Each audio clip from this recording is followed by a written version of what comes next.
Hi there, it's Sue, and thanks for joining me for Tips and Talk Day. These are bite-sized topics that I pull from community questions and things that I'm observing in the world of handmade small business. If you'd like to submit a topic, DM me over on Instagram at Gift Biz Unwrapped. Before we get into the show today, I want to make sure that you know about the newest thing happening over here. It's called the Gift Biz Bash, a Zoom party that turns into a podcast episode several weeks later. The party consists of a short training with Q&A from yours truly, and then an opportunity for you to give a shout out about your business. You can tell us about a promotion you currently have going on, or share a collaboration that you're considering so that you can find a perfect partner for the event. A little bit of learning and visibility for your business? What could be better? There is a catch though. Spots are limited to keep the party to about 45 minutes or so. That means you should grab your spot right away. It's totally free. To make sure you're included, why not do that right now? Pause this episode, go to giftbizunwrapped.com/bash to sign up, and then come back and listen to the show. I'll see you at the bash. Are you in control of your business? We're going to get into this so you understand what I'm talking about in a minute. But I want to start the topic in a very special way. Did you listen to my Tips and Talk episode number 64? It's where I talk about craft show tips you've never heard before. One of my comments is about your response when people say your prices are too high. And the response is, I understand. My products aren't for everyone.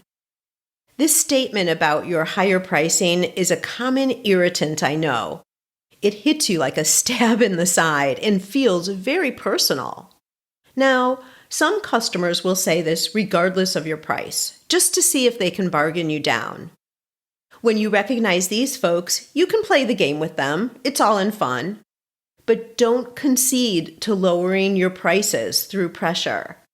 It's the constant complainers or those whose tone is really insulting where this response I stated makes sense.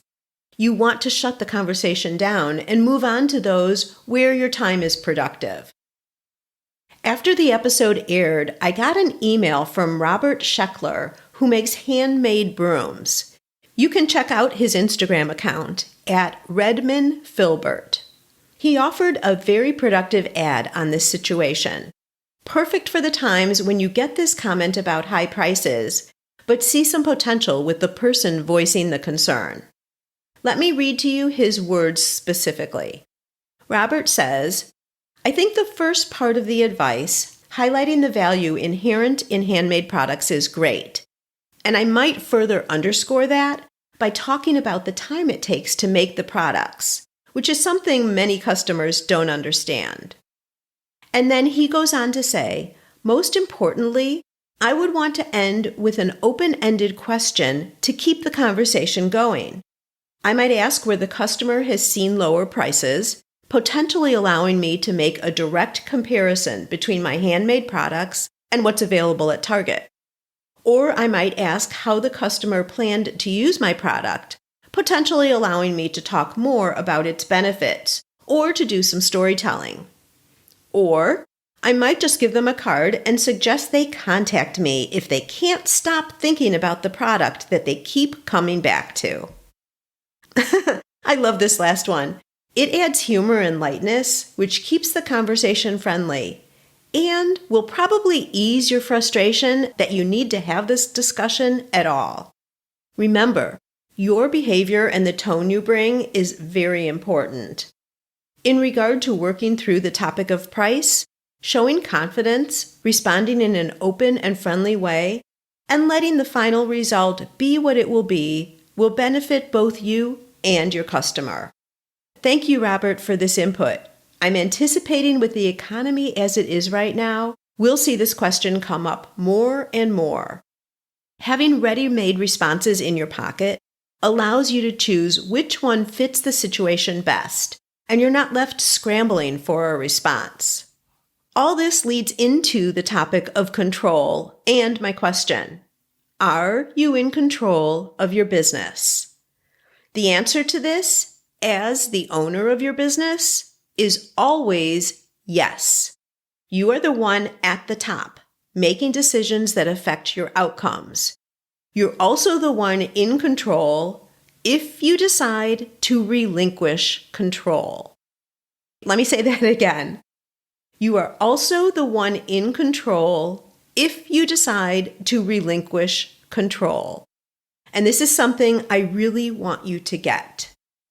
When inflation is high and people are tighter with their money, you may have the tendency to use that as an excuse for low sales. When you do, you've passed your power off with an excuse that you have no control over. How about instead looking at the situation to see what you can adjust in your business to fit the current economic situation? That could be adjusting product sizes to make the retail price more palatable, or investigating sourcing options to get your cost of goods down so you can adjust your price accordingly and still make money.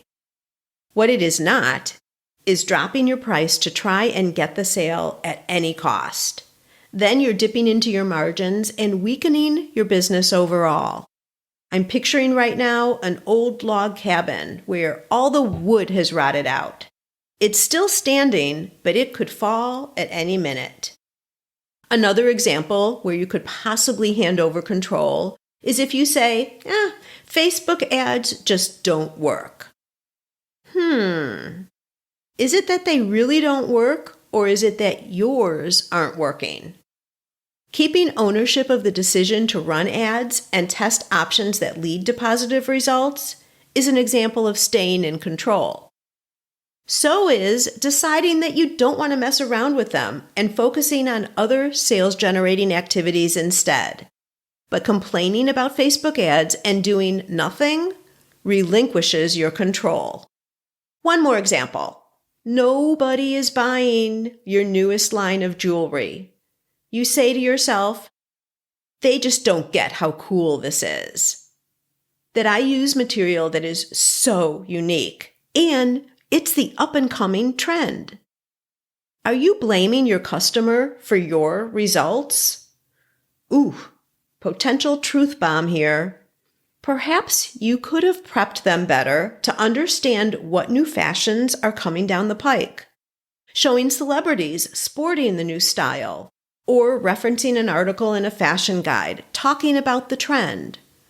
Or consider if it's even a fit for the customers that you attract.